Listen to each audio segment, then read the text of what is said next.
First story, by Emily Morrison. As Halloween neared in the small town of Ravenswood, Massachusetts, a sense of anticipation filled the air. Ravenswood was known for its historic, eerie graveyard where, every year, a unique tradition took place. Families would gather to light candles on the graves of their loved ones to honor their memories.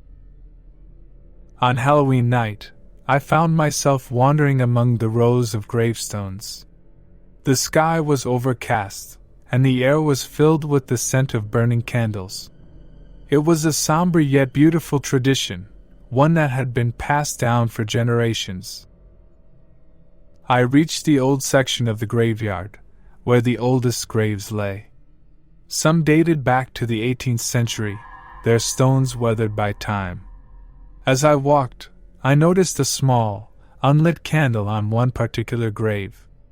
Its name read, Evelyn Wright, 1790 to 1809. I lit the candle, thinking that someone had forgotten to honor this young woman. As the flame flickered to life, I felt an inexplicable chill in the air. It was as if the wind itself whispered to me. Startled, I looked around but saw no one. I continued to the next grave, and once again, I found an unlit candle.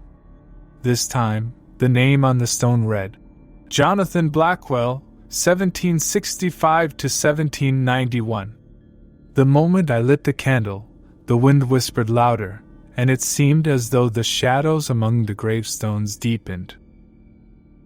The feeling of being watched intensified as I moved from grave to grave, lighting each forgotten candle. With each candle I ignited, the whispers in the wind grew more urgent, like distant cries. The atmosphere became oppressive, and the night grew darker. As I reached the last unlit candle, a name on the gravestone sent shivers down my spine. It read, The Lost Souls, 1600s Unknown. I couldn't help but wonder who these lost souls were, their identities lost to time. With trembling hands I lit the final candle, and the whispers in the wind crescendoed into a mournful wail. The darkness around me seemed to coalesce, and I felt a presence, as if the very ground beneath me had come alive. In that moment, I turned to leave the graveyard, my heart pounding with a sense of dread. The eerie tradition of lighting candles on Halloween night had taken an unexpected turn, and I couldn't help but wonder if I had awakened something ancient and restless. Second story, by William Donovan. Halloween was always a big event in the small, coastal town of Easthaven, Maine. The town was known for its historic lighthouse, and every year, a Halloween festival was held in its shadow. On one particular Halloween night, I found myself attending the festival with my friends. The lighthouse was beautifully decorated with pumpkins, cobwebs, and eerie lanterns. It was a sight to behold, and the air was filled with laughter and the scent of hot cider. As the evening progressed, a thick fog rolled in from the sea, shrouding the lighthouse in an eerie mist. The festival-goers didn't seem to mind, and the party continued. However, as the night wore on, I couldn't shake the feeling that something was amiss. I wandered away from the crowd, drawn to the lighthouse. The fog was so thick that I could barely see the building's base. With every step, the sound of the crashing waves grew louder, and the air turned bone-chillingly cold. As I reached the lighthouse's entrance, I was met with a chilling sight. A group of people, their faces hidden beneath eerie masks, stood in a circle around the lighthouse. In their hands they held ancient lanterns, their flames casting eerie, shifting shadows. The group chanted in unison, their voices rising and falling like a haunting hymn. It was a ritual that seemed out of place in the festive atmosphere of Halloween. I couldn't help but feel a sense of foreboding. As I observed the group from the shadows, I noticed that their lanterns bore strange symbols. They chanted in a language I couldn't understand, and the atmosphere grew more sinister by the minute. Just as I considered leaving to find my friends, the fog surrounding the lighthouse seemed to thicken. It swirled around the group, and their chanting grew louder. It was as though they were summoning something from the depths of the sea. A profound sense of dread washed over me, and I realized that I needed to get away from the lighthouse. I turned and began to walk back toward the festival, but that's when I heard it, the deep, resonant sound of a foghorn. The foghorn was unlike any I had ever heard, a mournful, otherworldly sound that sent a shiver down my spine. As the foghorn reverberated, the group around the lighthouse fell to their knees, their eerie lanterns extinguished. I rejoined the festival, my heart still racing. The foghorn continued to sound, its melancholic notes filling the air. It was as though the lighthouse itself had awakened, and its ancient, haunting call echoed through the night. To this day, I can't explain the ritual I witnessed at the Easthaven lighthouse or the eerie foghorn that followed. It was a Halloween night that left me with a lingering sense of unease, a reminder that even in the most festive of moments, the unknown can lurk just beyond the festivities. Third Story, by Sarah Lawson. Halloween was always a time of excitement in the suburban neighborhood of Oakwood Hills, Illinois. Every year, the community would come together to create a spooky haunted house for the local kids to enjoy. It was all in good fun, or so we thought. On one fateful Halloween night, I was asked to help set up the haunted house in the basement of the community center. The basement had a reputation for being old and eerie, which made it the perfect location for a haunted house. I arrived early in the evening to begin preparations. As I descended the creaky stairs into the dimly lit basement, I couldn't help but feel a sense of foreboding. Cobwebs adorned the corners, and dusty old furniture sat covered in sheets. It was the perfect atmosphere for a Halloween scare. We began setting up the spooky props, hanging fake spiders from the ceiling, and arranging eerie mannequins in dark corners. The air was thick with the scent of old wood and dampness, adding to the eerie ambience. As the evening wore on, the neighborhood children arrived, eager to explore the haunted house. The lights were dimmed, and eerie music played in the background as the kids ventured into the dark, unknown. The basement was designed like a maze, and as I watched the children navigate the haunted corridors, I couldn't help but notice something strange. There was an unsettling sound that filled the air, a low, rumbling growl. I turned to one of the other volunteers, and we exchanged puzzled looks. We hadn't planned for this sound effect, and it wasn't coming from any of the props or speakers.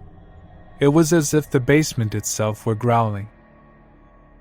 The growling sound grew louder, and it seemed to be coming from deep within the basement. The children, unaware of the source, continued their journey through the haunted house. Some of them appeared unnerved, but they assumed it was all part of the act. As I reached the center of the basement, the source of the growling became apparent. The old, wooden floorboards were creaking and groaning beneath our feet. It was as though something was moving beneath the basement, something that shouldn't be there. I quickly gathered the children and volunteers, and we made our way back to the basement stairs. As we ascended, the growling grew louder, and the floorboards seemed to shudder. It was a chilling experience that left us all on edge. We evacuated the basement, and the growling subsided. The children, their parents, and the other volunteers were shaken by the experience. We decided to cancel the haunted house for the night, and I couldn't help but wonder what had caused the eerie phenomena. To this day, the events in the Oakwood Hills Community Center basement remain a mystery. The growling from the depths of the basement was an unsettling reminder that even in the most harmless of Halloween traditions, the unknown can reveal itself in the most unexpected ways. Fourth story, by Jonathan Harris. In the heart of the bustling city of Georgetown, South Carolina, Halloween was a night of vibrant celebration. The city's historic district came alive with decorated streets, and children dressed in costumes roamed from house to house, filling their bags with candy. But in a quiet, forgotten corner of the district lay an old, decaying mansion that held a secret that few dared to explore. One Halloween night, I found myself drawn to this mansion, known as the Whitlock house. It was said to be haunted, and the stories that surrounded it were enough to send shivers down anyone's spine. As I approached the mansion, I couldn't help but feel a sense of unease. The Whitlock house was a shadow of its former glory, its once grand facade now crumbling and overgrown with ivy. It was a stark contrast to the festive decorations that adorned the rest of the neighborhood. As I entered the mansion's dark, foreboding interior, the air grew heavy with the scent of decay. I had heard tales of the mansion being haunted by the spirit of its former owner, Samuel Whitlock, a reclusive millionaire who had disappeared under mysterious circumstances. The mansion had been abandoned for years, and its reputation as a place of dread had only grown with time. As I ventured further into the mansion, I couldn't shake the feeling of being watched. The silence was oppressive, broken only by the occasional creaking of the old floorboards. It was as if the very walls of the mansion held their breath, waiting for something to happen. I reached the mansion's grand hall, and there, in the dim light, I saw a figure standing at the top of the grand staircase. It was a man dressed in a tattered, century-old suit. He stared at me with hollow, lifeless eyes. I called out, "Who are you?"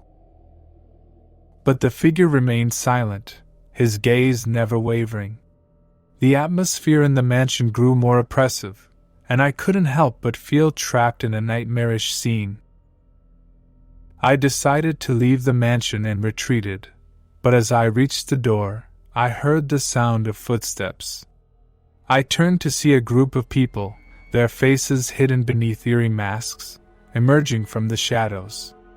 They began to chant in unison, their voices rising and falling like a haunting chorus. It was a ritual that I hadn't anticipated, and the sense of foreboding only deepened. The group's chanting grew louder, and the figure at the top of the staircase remained unmoving, his eyes fixed on me.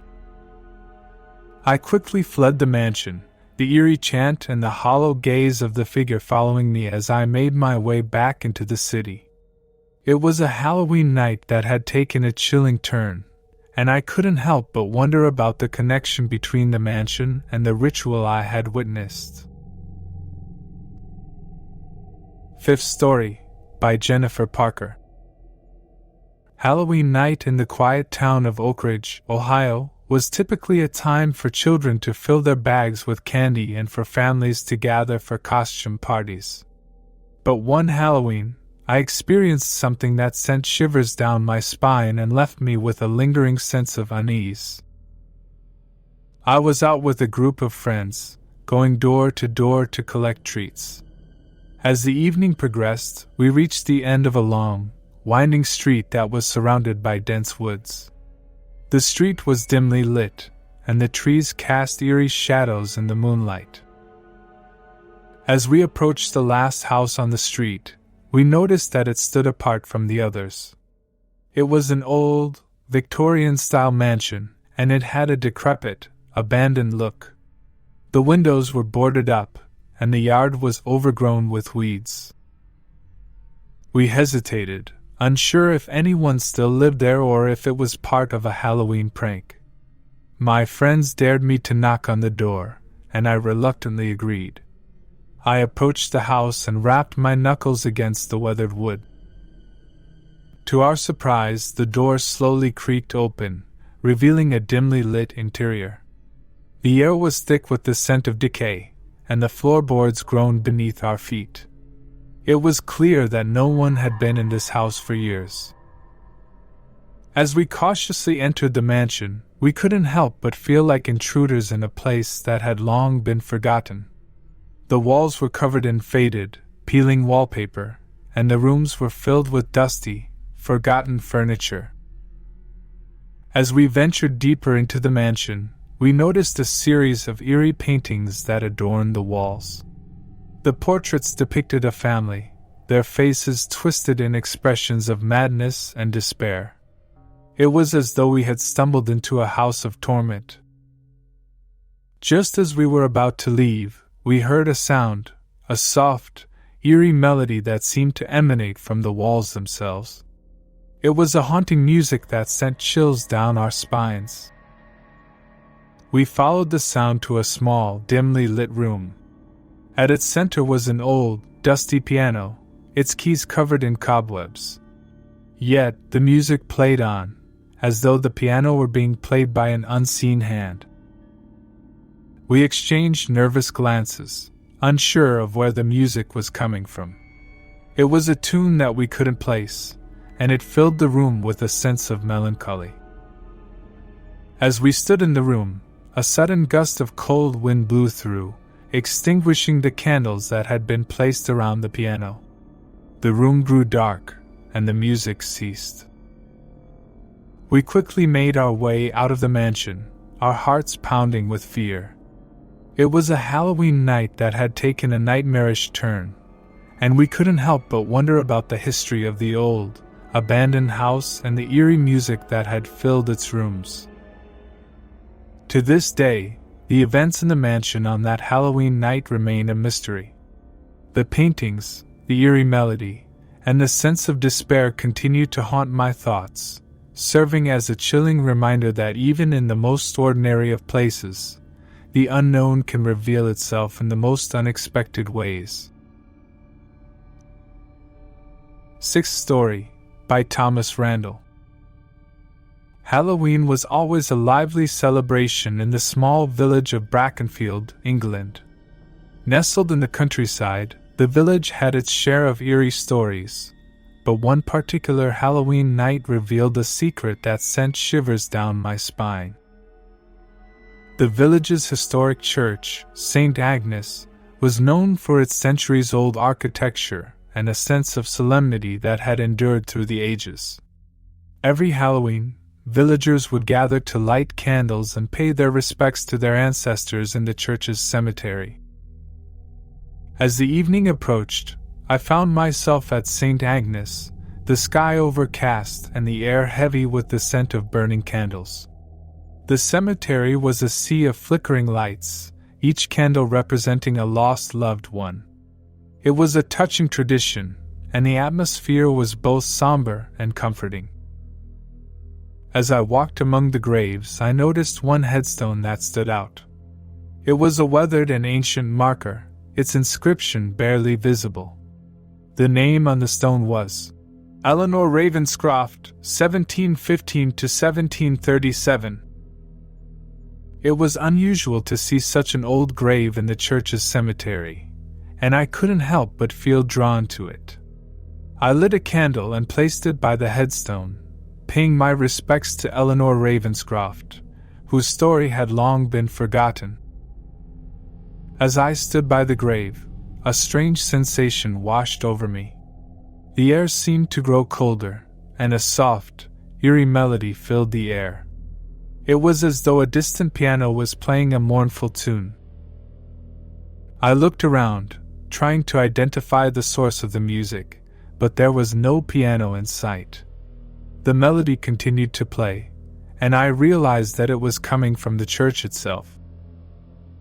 I approached the church's entrance, and as I stepped inside, the music grew louder. The church was dimly lit by the candles from the cemetery, casting eerie shadows on the ancient stone walls. The music led me down the nave and toward the chancel. There, I saw a group of people, their faces hidden behind eerie masks, standing in a circle. In the center of the circle was an old, dusty piano, its keys covered in cobwebs. Yet it played on, as if by an unseen hand. The group chanted in unison, their voices rising and falling like a haunting chorus. It was a ritual that seemed out of place in the church, and I couldn't help but feel a sense of foreboding. As I observed the group from the shadows, I realized that their masks bore strange symbols.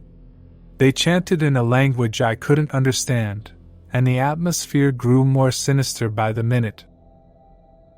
Just as I considered leaving the church, the lights flickered, and a cold gust of wind swept through the building.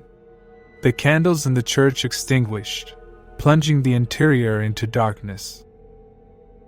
In the pitch-black darkness, the eerie music continued to play, and the chanting grew louder. It was as though the church itself had come alive, its ancient stones resonating with an otherworldly energy.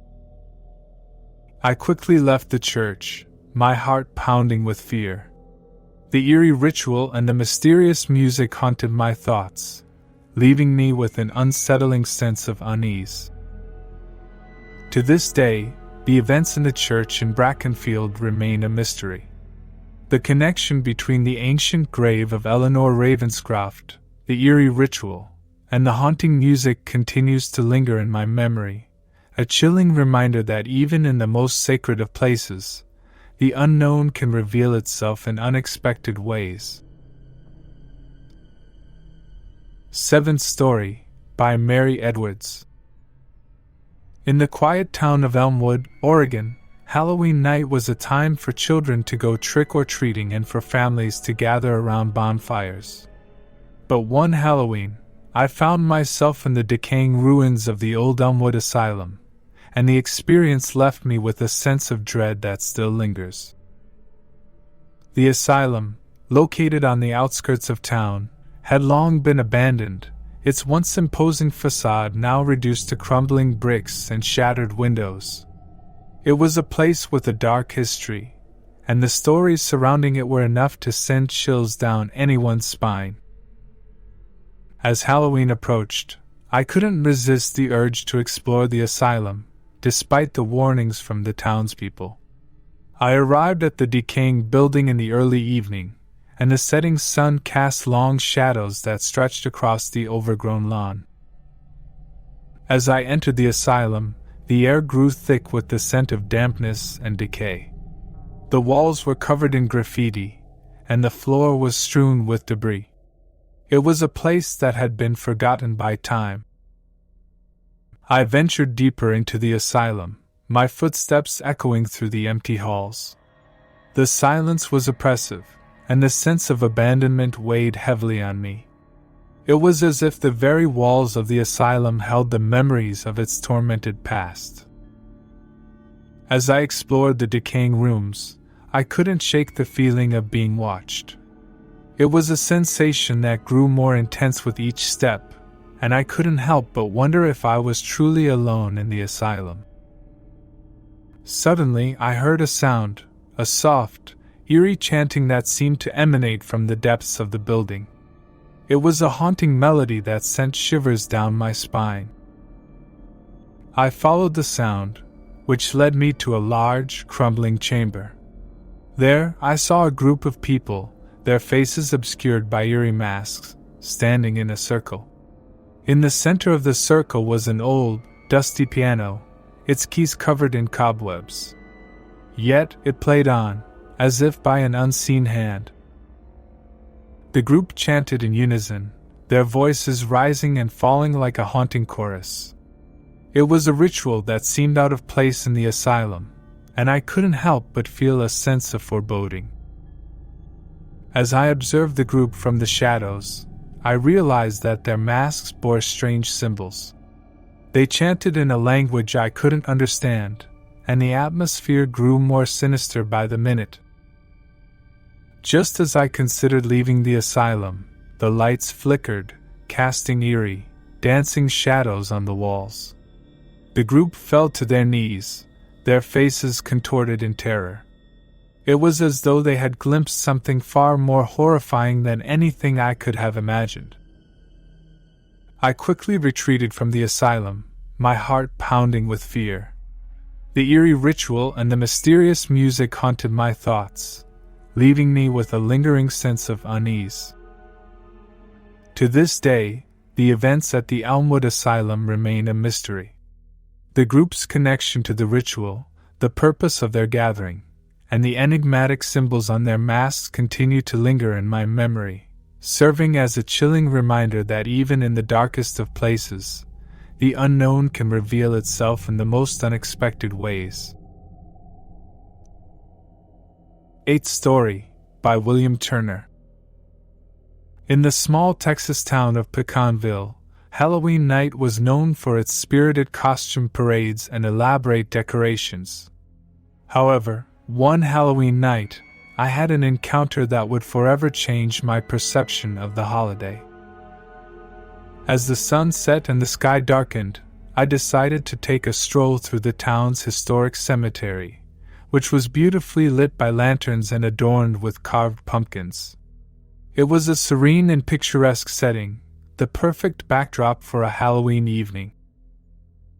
As I wandered through the cemetery, I noticed an old, weathered gravestone that stood apart from the others. Its inscription read, Marie Laveau, 1794 to 1881. It struck me as odd, given that the famous voodoo queen Marie Laveau was associated with New Orleans, not Texas. Nevertheless, I lit a candle and placed it by the gravestone in honor of her legacy. As I stood by the grave, an eerie sensation washed over me. The air seemed to grow colder, and a soft, haunting melody filled the night. It was as though a distant piano was playing a mournful tune. I looked around, trying to identify the source of the music, but there was no piano in sight. The melody continued to play, and I realized that it was coming from a nearby mausoleum. Its heavy stone doors were slightly ajar, allowing the music to escape. Curiosity got the best of me, and I approached the mausoleum. I pushed the heavy doors open and was met with a chilling sight. A group of people, their faces concealed by eerie masks, stood in a circle. In the center of the circle was an old, dusty piano, its keys covered in cobwebs. Yet it played on, as if by an unseen hand. The group chanted in unison, their voices rising and falling like a haunting hymn. It was a ritual that seemed out of place in the cemetery, and I couldn't help but feel a sense of foreboding. As I observed the group from the shadows, I realized that their masks bore strange symbols. They chanted in a language I couldn't understand, and the atmosphere grew more sinister by the minute. Just as I considered leaving the mausoleum, the candles lining the walls flickered, casting eerie, shifting shadows. The group fell to their knees, their faces awash with a mixture of ecstasy and terror.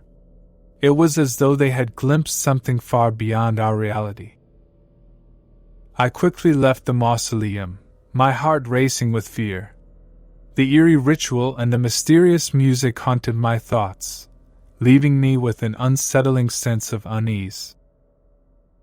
To this day, the events in the Pecanville Cemetery remain a mystery. The connection between the grave of Marie Laveau, the eerie ritual, and the haunting music continues to linger in my memory, a chilling reminder that even in the most peaceful of settings, the unknown can reveal itself in unexpected ways. 9th Story by Emma Collins. In the quaint town of Willowbrook, Connecticut, Halloween was celebrated with enthusiasm. Each year, residents would decorate their homes with eerie displays, and the town square would host a lively Halloween fair. But one Halloween night, I found myself in a quiet corner of the town that held a secret that sent shivers down my spine. As the evening approached, I decided to take a walk to clear my thoughts. I strolled through the residential streets, where the houses were adorned with cobwebs, carved pumpkins, and spooky decorations. The air was filled with the scent of burning candles and the distant laughter of children. I continued my walk until I reached a remote, forested area on the outskirts of town. The forest was dark and foreboding, its twisted trees casting eerie shadows on the ground. It was a stark contrast to the lively Halloween celebrations in the town center. As I ventured deeper into the forest, the air grew colder, and the silence was oppressive. It was as though the very woods themselves held their breath, waiting for something to happen. I soon came upon a clearing, and there, in the moonlight, I saw a group of people. They were dressed in tattered, earthy-colored robes and stood in a circle. Their eyes were fixed on the ground, and they chanted in unison, their voices rising and falling like a haunting incantation. I called out, "What's going on here?" But the group paid me no mind, their eyes fixed on the ground as they continued their eerie ritual. The atmosphere was thick with an otherworldly energy, and I couldn't help but feel like an intruder in their mysterious gathering. I considered leaving the forest, but something compelled me to stay and observe. The group's chanting grew more intense, and the lights around them began to flicker. It was as though they were invoking something beyond our reality. Just as the tension reached its peak, the lights flared, casting an ethereal glow over the clearing. The group fell to their knees, their faces a mix of ecstasy and terror. It was as though they had glimpsed something far beyond the boundaries of our world. I decided to retreat from the forest, my heart pounding with fear. The eerie ritual and the supernatural phenomena I had witnessed left me with a lingering sense of unease. To this day, the events in the Willowbrook Forest remain a mystery. The connection between the forest clearing, the group's ritual, and the strange lights continues to haunt my thoughts, serving as a chilling reminder that even in the most peaceful of settings, the unknown can reveal itself in unexpected ways. 10th Story, by David Reynolds. Halloween night in the quiet town of Eldersville, Vermont, was known for its enchanting beauty. The streets were adorned with intricate, glowing lanterns, and the scent of burning leaves filled the air. But one Halloween, I ventured into the nearby forest, and what I discovered left me with a sense of disquiet that still lingers. The town's forest, which bordered Eldersville, was a place of natural wonder, especially in the autumn. The trees, dressed in their vibrant fall colors, created a picturesque backdrop. As the sun dipped below the horizon, I decided to take a walk through the forest to experience its magic. As I delved deeper into the woods, the path became less defined, and the dense canopy blocked out the moonlight. The air was filled with the rustling of leaves and the distant hooting of owls. It was a serene escape from the lively Halloween celebrations in town. I soon found myself in a small clearing, and there, in the moonlight, I saw a group of people. They were clad in tattered, earth-toned robes and stood in a circle. Their faces were obscured by eerie masks, and they chanted in unison, their voices rising and falling like a haunting incantation. The group's attention was fixed on a massive, ancient oak tree at the center of the clearing. The tree was adorned with strange symbols carved into its bark, and it seemed to exude an eerie energy. I called out, "What are you doing here?" But the group paid me no mind, their voices growing louder as they continued their ritual. The atmosphere was thick with an otherworldly energy, and I couldn't help but feel like an intruder in their mysterious gathering. As I considered leaving the forest, the group's chanting reached a fever pitch, and the symbols on the oak tree began to glow with an ethereal light. It was as though they were invoking something beyond the realm of the forest. Just as the tension in the clearing peaked, the symbols on the tree flared with an otherworldly brilliance, and the group fell to their knees, their faces a mix of ecstasy and terror. It was as though they had made contact with an ancient, otherworldly force. I quickly retreated from the forest, my heart pounding with fear. The eerie ritual and the supernatural phenomena I had witnessed left me with a lingering sense of unease. To this day, the events in the Eldersville forest remain a mystery. The connection between the ancient oak tree, the group's ritual, and the strange symbols continues to haunt my thoughts, serving as a chilling reminder that even in the most serene of natural settings, the unknown can reveal itself in the most unexpected ways. Each of these Halloween tales captures the essence of the holiday while introducing an element of suspense and the unknown. Whether in a quiet town, a bustling city, or the depths of a forest, the Halloween stories provide a thrilling and unsettling experience that leaves a lasting sense of unease. Thank you for joining us for the whole video. That video you see on screen is one of my favorite. Check it out. If you've enjoyed these horror stories, show your support by hitting the subscribe button. Did this tale send chills down your spine? Let me know in the comments.